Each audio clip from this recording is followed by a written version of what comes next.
kapatid. Ayan, no? Ngayon po, ihanda po natin ang ating mga sarili, ihanda po natin ang ating mga puso at isipan. Thank you po, Sister Vivi Lab, upang pakinggan doon sa ating mga kabisihan, kasagsagan ng paggawa ng dinner, no? Pagluluto ng pagkain sa mga amo. Pero alam ko po na ang ating mga tainga ay willing po na makinig sa salita ng ating mahal na Panginoon. Kaya lakasan na po natin ang ating mga volume sa ating mga Bluetooth para marinig po natin ng na ang salita ng ating mahal na Panginoon sa gabi ito. At hindi po masasayang, no?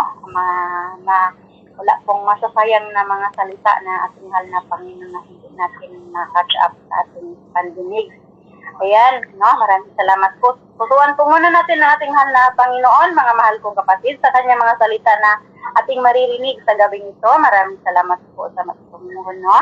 Ngayon po, ibibigay ko na po ang kapanahunan sa ating mahal na kapatid, Sister Lynn, para po sa salita ng ating mahal na Panginoon na siya po ang maging daluyan sa mga salita sa ating mahal na Panginoon sa gabi. So maraming salamat po, Sister Lynn. Sa'yo na po ang pagkakataon po. Thank you po, mahal na kapatid, and God bless you po.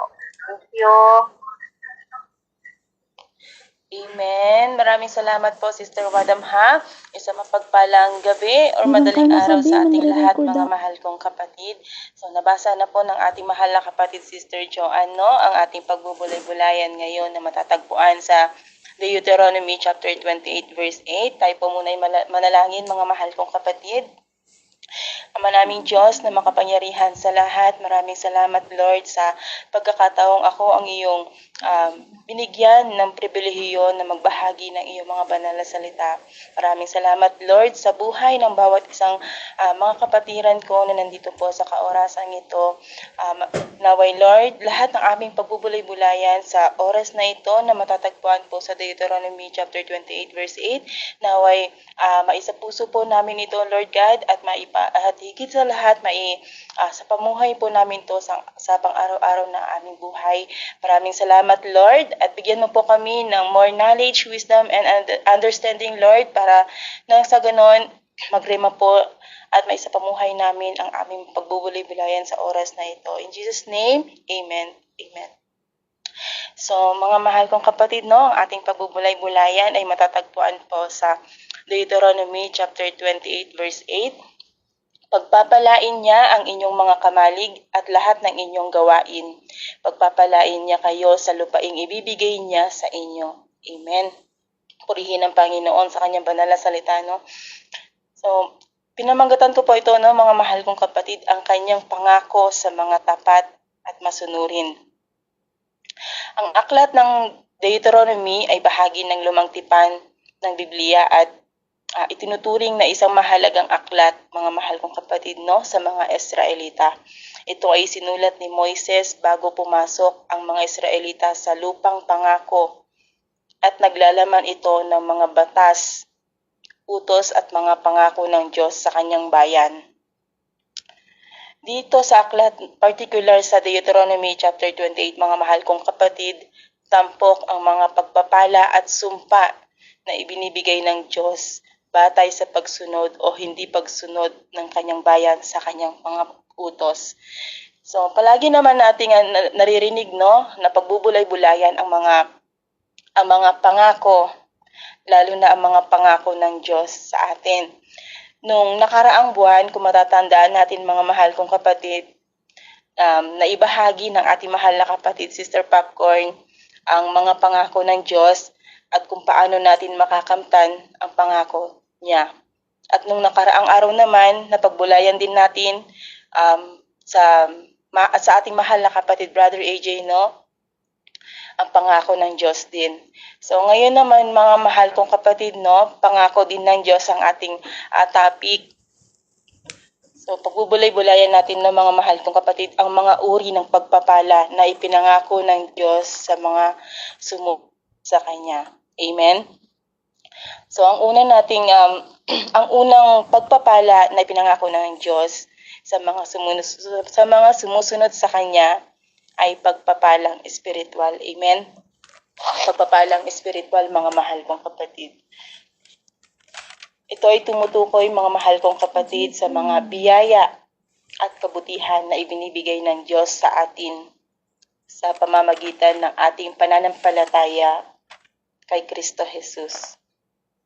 Kasama rito, mga mahal kong kapatid, ang ating kaligtasan, kapatawaran, pagkakaroon ng mas malalim na relasyon sa Diyos, at ang pagkilos ng banal na espiritu sa ating buhay. Sa Efeso chapter 1 verse 3, mga mahal kong kapatid, purihin ang Diyos Ama ng ating Panginoong Hesukristo. Pinagkalooban niya tayo ng lahat ng pagpapalang espiritual at makalangit dahil sa ating pagkikipag-isa kay Kristo. Amen.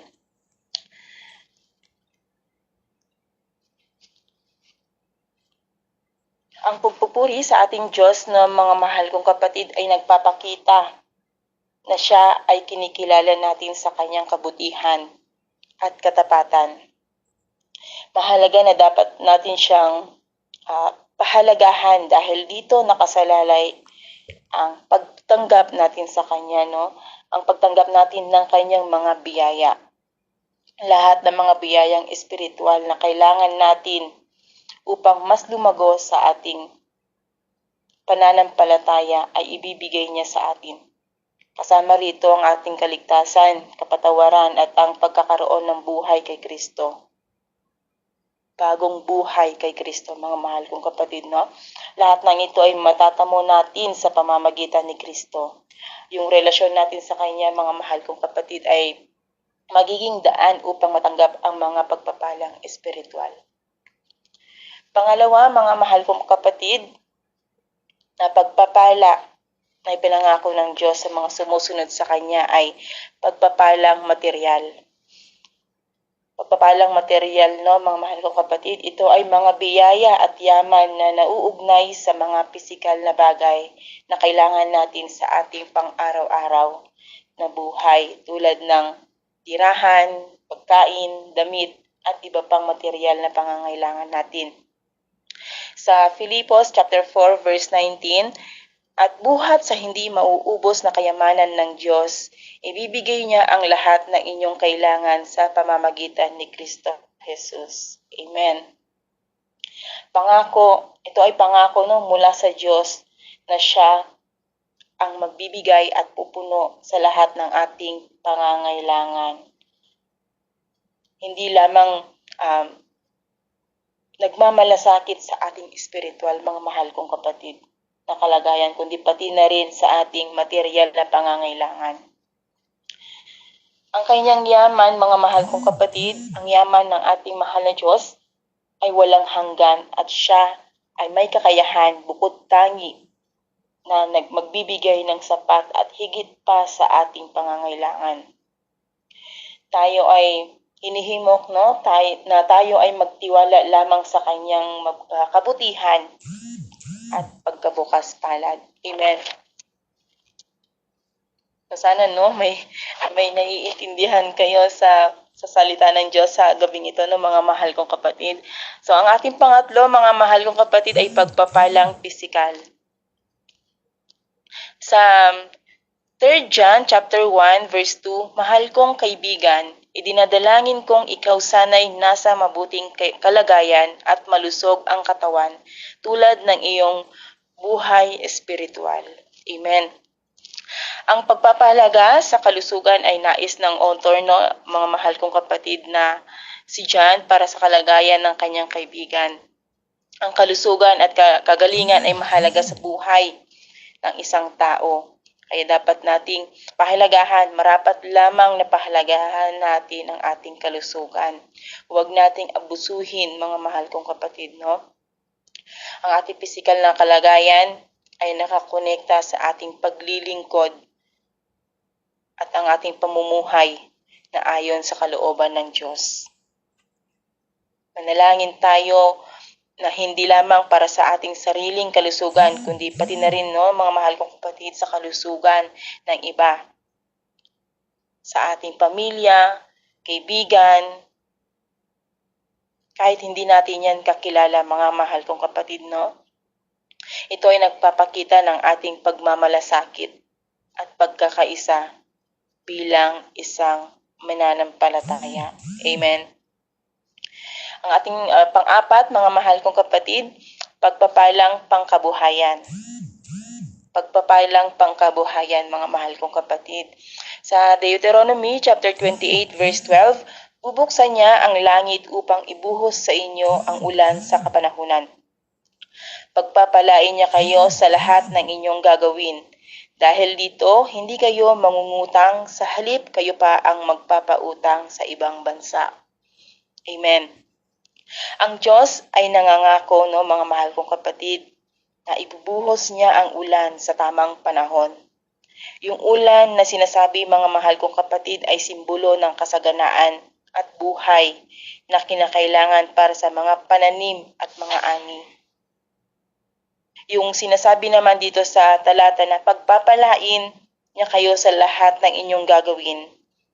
Ibig sabihin, no, mga mahal kong kapatid, ay pagpapalain ng Diyos ang lahat ng ating gagawin. Ang mga pagsisikap natin sa trabaho natin ay magkakaroon ng bunga at katagumpayan, mga mahal kong kapatid. Ang mga pagsisikap at trabaho natin ay magkakaroon ng bunga at katagumpayan. At ang talata sa dulo na kayo pa ang magpapautang ay nagpapahayag naman, mga mahal kong kapatid, no, na tanda ng kasaganaan at pagkakaroon ng pananalapi. Amen. Ang kakayahang magpautang ay nagpapakita ng antas ng kasaganaan at hindi pagkakaroon ng kakulangan, mga mahal kong kapatid. Ang pagbuhos ng ulan sa tamang panahon, pagpapalain sa lahat ng ating gagawin, at ang kakayahang magpautang ay tanda ng kanyang pagmamalasakit at katapatan. Siya ay handang magpala sa mga tapat sa kanya. Amen. So, yun po, no, ang ilan lamang sa mga uri ng mga pagpapala na ipinangako ng Diyos sa mga sumusunod sa Kanya, mga mahal kong kapatid, no? Meron tayong 5, ilan lamang po yan, mga mahal kong kapatid. Ang una, pagpapalang espiritual. Pangalawa, pagpapalang material. At ang pangatlo, pagpapalang pisikal. At pang-apat, pagpapalang pangkabuhayan. At ang ating, ay mali po, no? Apat lang pala, 4. So, 4 lang po, no? Ang ating ilan lamang sa mga pagpapala na ipinangako ng Diyos. Yung 4 po na yon, pagpapalang spiritual, pagpapalang material, pagpapalang pisikal, at ang pagpapalang pangkabuhayan. Amen? So, dito naman po, dadako naman po tayo, no, sa kung paano natin maipapakita ang katapatan sa Diyos sa ating mga gawain. Paano natin maipapakita ang katapatan sa ating Panginoong Diyos sa ating mga gawain. So, ang una, mga mahal kong kapatid, pagsunod sa kanyang mga utos, no? Sa pamamagitan ng pagsunod sa kanyang mga utos. Sundin natin ang kanyang mga utos, no, mga mahal kong kapatid. Ay nangangahulugan ng pagtanggap at pagsasagawa ng kanyang kautusan at prinsipyo ng Diyos sa kanyang salita. Nagpapakita ito ng ating pagmamahal at paggalang sa kanya, mga mahal kong kapatid, no? Sa ating pagsunod sa kanyang kautusan, meaning may tiwala tayo sa kanyang karunungan at kabutihan. Na naniniwala tayo, mga mahal kong kapatid, na ang kanyang utos ay para sa ating kabutihan at kapakanan lamang. Amen. Ang ating pangalawang, sa pamamagitan ng pananalangin. Amen. Ito yung personal nating paglapit, no, mga mahal kong kapatid. Personal na paglapit natin sa Diyos at pakikipag-usap sa Kanya. Malaya nating maipahayag ang ating mga saloobin, damdamin at mga pangangailangan. Pero lagi lang nating tandaan, no, mga mahal kong kapatid, na ang panalangin ay hindi lamang tungkol sa paghiling, kundi ito rin ay tanda ng ating pagtitiwala sa Kanya. Amen. At ang ating pangatlo, mga mahal kong kapatid, pagsisimba or pagsasamba. Sa pamamagitan ng pagsisimba or pagsasamba, no? Dito nagtitipon ng mga mananampalataya, no, mga mahal kong kapatid, upang sumamba, mag-aral ng salita ng Diyos at magbigay ng papuri. Amen? Kaya mahalaga na tayo ay nagsisimba rin, mga mahal kong kapatid. Hindi lang kasi ito isang ritual o tradisyon na nakaugalian na kundi isang paraan ito para mas tumatag pa ang ating pananampalataya. Hindi ito isang ritual o tradisyon na nakaugalian natin, mga mahal kong kapatid, no? Ginagawa natin ito dahil ito ay paraan upang mas tumatag pa ang ating pananampalataya. Amen. At ang ating pang-apat, mga mahal kong kapatid, sa pamamagitan ng pag-aaral ng kanyang salita. Mga mahal kong kapatid, ito ay isang proseso, no? Ang pag-aaral at ang pagninilay sa mga turo at mensahe ng Diyos na nakasulat sa Biblia. Kinakailangan gamitan natin ng malamig, ng maraming pangunawa ang kanyang mga salita nang sa ganon alam natin kung paano iaangkop or ibabatay, ihahanay sa ating buhay, i-connect sa ating buhay. Napakahalaga, mga mahal kong kapatid, sa ating mga buhay ang pag-aaral ng kanyang salita dahil ibig sabihin lamang nito, mga mahal kong kapatid, lumalalim din at lumalago ang ating pananampalataya at ang ating relasyon sa Kanya, sa ating Diyos, mahal kong kapatid, no? Sa pamamagitan ng pag-aaral, matuto tayong makilala, matuto tayong makilala ang Kanyang kalooban, mga pangako at Kanyang mga utos. Amen. Kailangan lang nating tandaan, mga mahal kong kapatid, na hindi lamang basta-basta pagbabasa, kundi dapat pinagninilay-nilayan din natin ito. Inuunawa at pagsasabuhay ng mga aral na ating natututunan. Amen.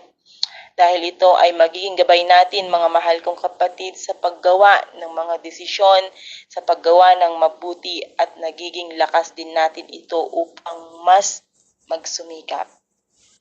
Amen, mga mahal kong kapatid. At ang panglima, sa pamamagitan ng pagsasagawa ng mabuting gawa. Sa pamamagitan ng pagsasagawa ng mabuting gawa. Ito naman yung tungkol po sa tao na ang layunin ay gumawa ng kabutihan at makatulong sa kapwa, mga mahal kong kapatid, no?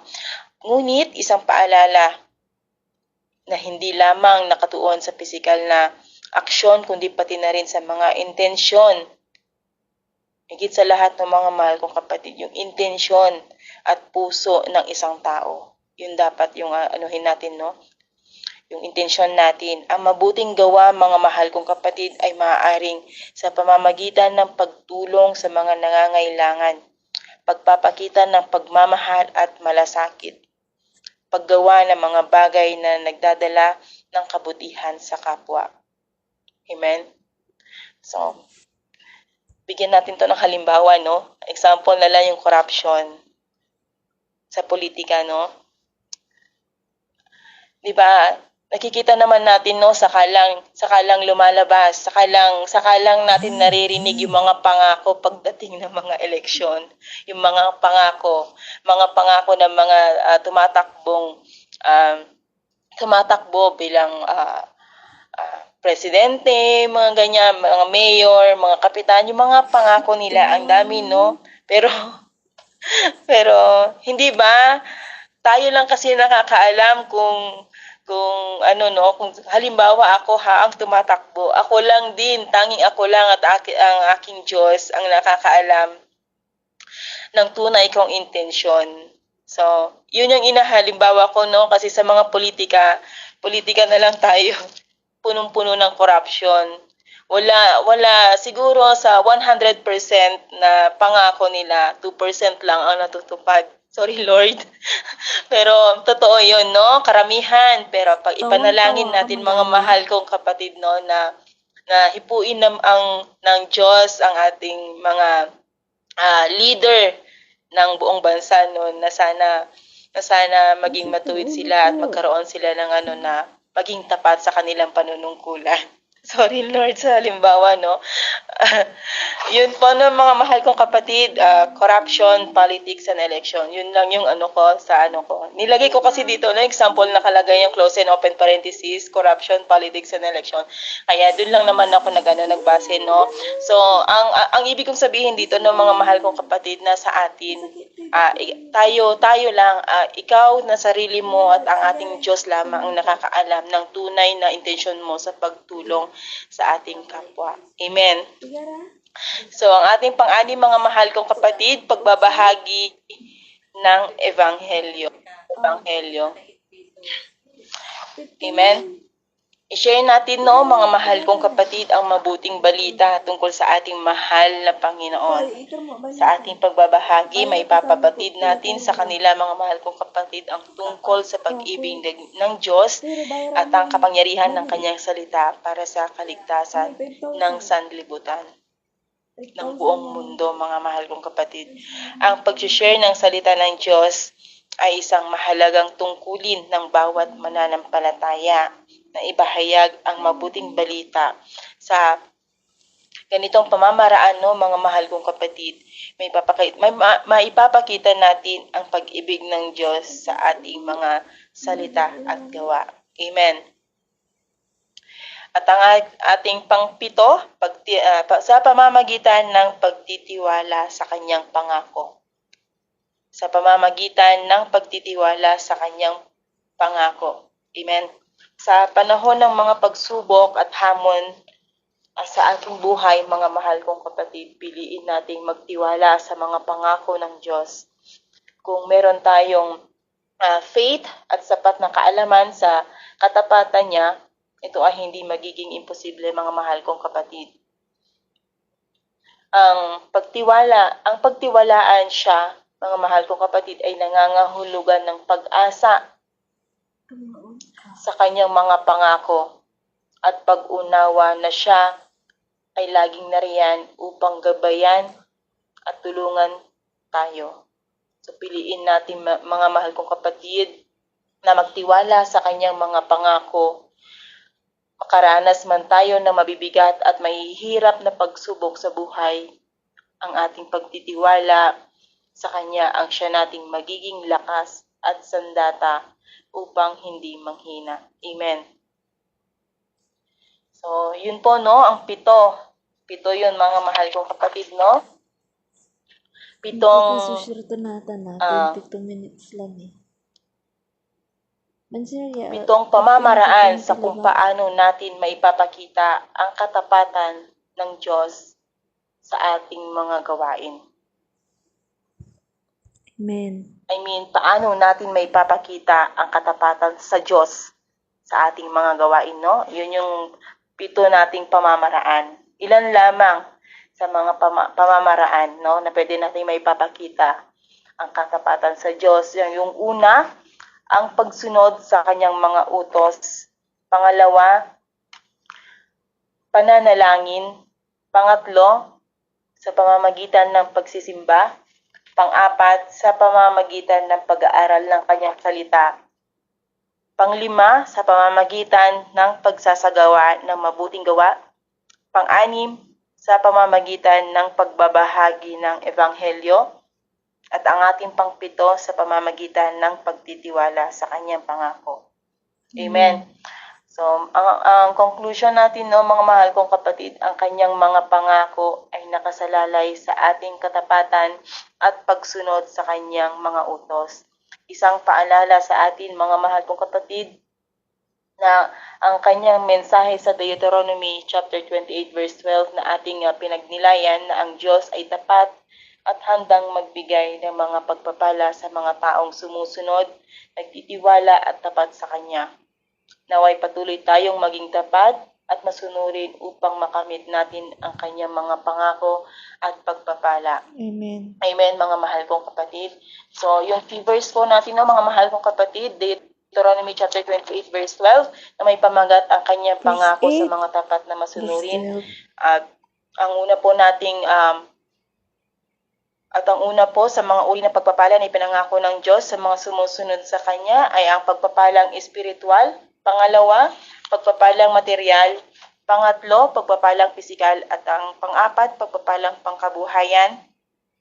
At kung paano naman natin ito may papakita, mga mahal kong kapatid, ang katapatan sa Diyos sa ating mga ginagawa o sa ating gawain sa pamamagitan ng pagsunod sa kanyang mga utos, sa pananalangin, pagsisimba, sa pamamagitan ng pag-aaral ng kanyang salita, at sa pamamagitan ng pagsasagawa ng mabuting gawa at sa pagbabahagi ng Ebanghelyo, higit sa lahat sa pagtitiwala sa kanyang mga pangako. Amen? Amen. Amen. Mga mahal kong kapatid, no, purihin ang Panginoon sa kanyang mga banal salita sa gabing ito. Tayo po ay manalangin, mga mahal kong kapatid.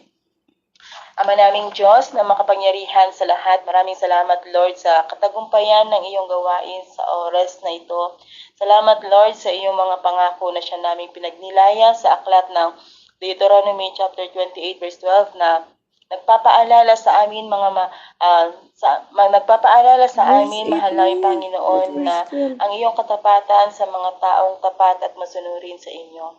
Naway sa bawat hakbang na aming tatahakin, kami ay maging tapat sa iyo at masunod namin lahat ng salita mo upang maranasan namin ang mga pagpapalang ipinangako mo sa mga tapat at masunurin. In the name of Jesus, Amen. Amen. Amen. Yun lang po, no, mga